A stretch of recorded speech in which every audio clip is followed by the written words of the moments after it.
আসসালামু আলাইকুম। ওয়ালাইকুম আসসালাম। আচ্ছা, আজকে আমরা কথা বলবো ইসলামের সহজতা আর মধ্যপন্থা নিয়ে। হ্যাঁ, খুব গুরুত্বপূর্ণ একটা বিষয়। আমাদের হাতে দুটো মূল সূত্র আছে। একটা হলো সহিহ বুখারীর হাদিস আর কোরআনের একটা আয়াত। ঠিক। হাদিসটা হলো সহিহ বুখারীর ৩৯ নম্বর, আবু হুরায়রা রাদিয়াল্লাহু আনহু থেকে বর্ণিত। কি বলা হয়েছে হাদিসটাতে? রাসূলুল্লাহ সাল্লাল্লাহু আলাইহি ওয়াসাল্লাম বলেছেন, নিশ্চয় দিন সহজ।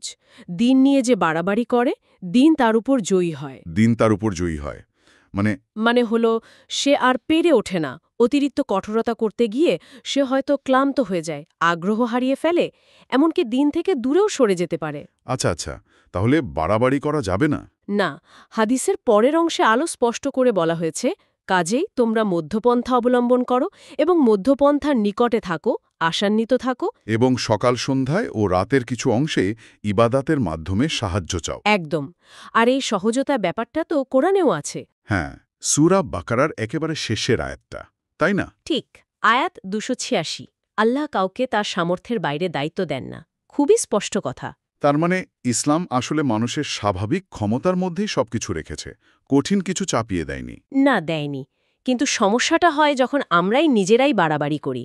মানে যা ফরজ না, ওয়াজিব না, সেগুলোকে এমনভাবে আঁকড়ে ধরি যে মূল জিনিসটাই হারিয়ে যায়। এই যে মধ্যপন্থা বা ব্যালেন্সের কথা বলা হলো হাদিসে, এটা আসলে কি শুধু ইবাদতের ক্ষেত্রে? মূলত ইবাদতে তো বটেই, তবে জীবনের অন্যান্য ক্ষেত্রেও এর প্রয়োগ আছে। ইবাদতের ক্ষেত্রে এর মানে হলো ধারাবাহিকতা, মানে রেগুলারিটি। কিন্তু অতিরিক্ত চাপ না নিয়ে। হ্যাঁ, শরীর বা মনের ওপর বেশি চাপ না নিয়ে নিয়মিত অল্প অল্প আমল করা। যেমন ধরুন, আরেকটা হাদিসে আছে না, আল্লাহর কাছে সবচেয়ে প্রিয় আমল কোনটা? হ্যাঁ, যেটা নিয়মিত করা হয়, অল্প হলেও। ঠিক তাই। সহিহ বুখারীর ৪৬৬৪ নম্বর হাদিস। হঠাৎ খুব আবেগে অনেক নফল ইবাদত শুরু করলাম, কয়েকদিন পর ছেড়ে দিলাম। এর চেয়ে অল্প হোক, ২ রাকাত হোক, কিন্তু নিয়মিত করা, এটাই উত্তম। এটা আসলেই খুব সত্যি। অনেকেই দেখি হয়তো তাহাজ্জুদের নামাজ খুব উৎসাহ নিয়ে শুরু করে, অনেক লম্বা সময় ধরে। হ্যাঁ, তারপর? তারপর কিছুদিন পর আর পারে না, হয়তো পুরোপুরিই ছেড়ে দেয়। এর চেয়ে কম রাকাত পড়লেও যদি নিয়মিত হতো। সেটাই মধ্যপন্থা। অথবা ধরুন রোজার কথা। অনেকে রোজা রেখে খুব খিটখিটে হয়ে যায়, অল্পতেই রেগে যায়। হ্যাঁ, এটাও দেখা যায়। অথচ রোজার উদ্দেশ্য তো শুধু না খেয়ে থাকা না। আত্মশুদ্ধি, ধৈর্য, সহানুভূতি, এগুলো তো জরুরি। রুক্ষ আচরণ তো রোজার স্পিরিটের সাথেই যায় না।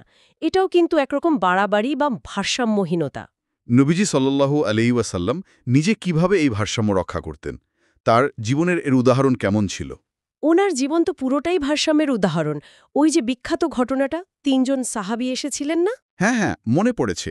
ওনারা নবীজি রাতের ইবাদত সম্পর্কে জানতে এসে নিজেদের আমলকে খুব কম মনে করছিলেন। ঠিক। তখন একজন ঠিক করলেন, তিনি সারা রাত জেগে নামাজ পড়বেন। আরেকজন বললেন, সব সময় রোজা রাখবেন। আর তৃতীয়জন? তৃতীয়জন বললেন, তিনি বিয়েই করবেন না, যাতে ইবাদতে পুরো মনোযোগ দিতে পারেন। তারপর নবীজি কি বললেন? নবীজি যখন শুনলেন, তিনি তাদের ডাকলেন, বললেন, আমি তো তোমাদের চেয়ে আল্লাহকে বেশি ভয় করি, বেশি পাকুয়া অবলম্বন করি। কিন্তু আমি রোজা রাখি, আবার বিরতিও দিই, রাতে সালাত পড়ি, আবার ঘুমায়ও, আর আমি বিবাহ করেছি।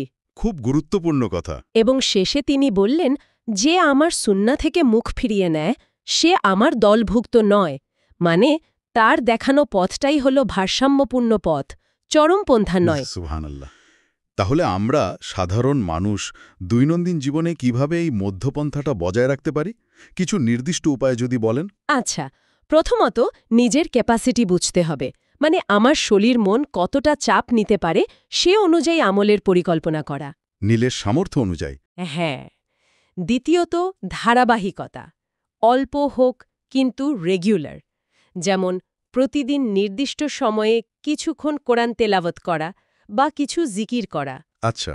তৃতীয়ত অন্যের উপর চাপ সৃষ্টি না করা। আমি যেটা করছি সেটাই সবাইকে করতে হবে, এমন মনোভাব না রাখা। দিনটাকে সহজভাবে উপস্থাপন করা। এটাও জরুরি।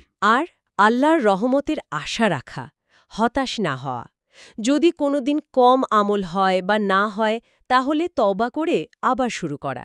নিরাশ হওয়াটা ঠিক না। ঠিক। আর হয়তো দিনের বিভিন্ন সময়ে ছোট ছোট আমল রাখা।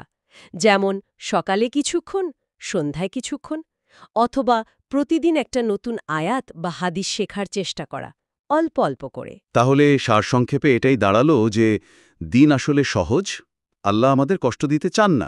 একদমই না। বাড়াবাড়ি না করে নিজের সাধ্যমতো নিয়মিত আমল করা আর জীবনে ভারসাম্য আনা, এটাই ইসলামের শিক্ষা। ঠিক বলেছেন, মধ্যপন্থাটাই ইসলামের সৌন্দর্য।